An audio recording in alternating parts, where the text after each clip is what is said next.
আমার কাছে বাংলাদেশ ছাত্র শিবিরের কেন্দ্রীয় সভাপতি জাহিদুল ইসলাম সাহেব গিয়েছিলেন, খুবই ভদ্র মানুষ। আমি যতটুকু আমার অবস্থান থেকে পেরেছি পরামর্শ দিয়েছি। হাসনাত আব্দুল্লাহ এখান থেকে আব্বাসী মঞ্জিল হয়ে ঢাকায় গেছেন। আমি আমার অবস্থান থেকে যতটুকু পরামর্শ দিয়েছি। আর শয়তানের চালাচামুন্ডারা বেজার।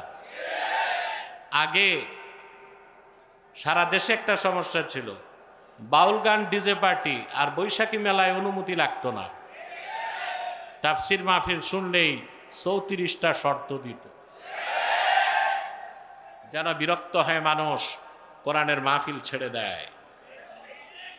কিন্তু ওরা জানে না যে বাংলার যুবক দামালেরা আল্লাহর কোরআন প্রতিষ্ঠায় বুকের রক্ত ঢেলে দিতে জানে। হাজারো শর্ত দিয়ে তাদেরকে কোরআনের মিশন থেকে সরানো যাবে না।